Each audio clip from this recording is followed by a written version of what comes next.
बस बहुत हो गया। जो बानी की बयानी का बोझ नहीं उठा सकता वो साइड पर हो जाए। पार्टी हमारी इजाज़त के बगैर बानी की सेहत पर कोई बयान या फैसला न दे। बानी पीटे की बहन अलीमा खान पार्टी की आदत पर बरस पड़ी। कहा कि पार्टी ऐसे मुतमईन है जैसे बानी का इलाज हो गया है। बानी की सेहत के मामले पर पार्टी की तरफ से कुछ होता हुआ नहीं देख रहे।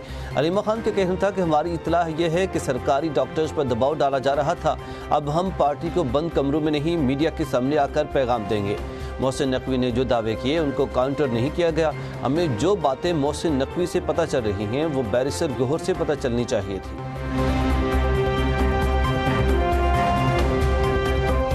बानी पीटीआई को शिफा इंटरनेशनल अस्पताल मुंतकिल करने के लिए सुप्रीम कोर्ट में दरख्वास्त दायर कर दी गई। दरख्वास्त में इस्तदा की गई है कि ज़ाती मालिज डॉक्टर फैसल सुल्तान और आसिम यूसुफ को बानी पीटीआई तक रसाई दी जाए। बानी के इलाज के लिए ज़ाती मालिज की निगरानी में उनका मुआयना करवाया जाए। दरख्वास्त बानी पीटीआई के वकील लतीफ़ खोसा, शहबाज खोसा और अमजाद सत्तार की जानिब से दायर की गई है।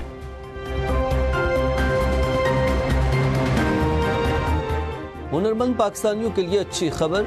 इटली का 10,500 वर्क वीज़े देने का ऐलान। वफाकी वज़ीर दाखिला मोहसिन नकवी के अतालवी हम मनसब से मुलाकात में वीज़ों के इजरा पर इत्तेफाक।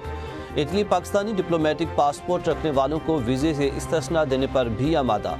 अतालवी वज़ीर दाखिला का मुश्तरका मफादात के शोबों में ताल्लुकात को मज़ीद वुसअत देने का अज़्म।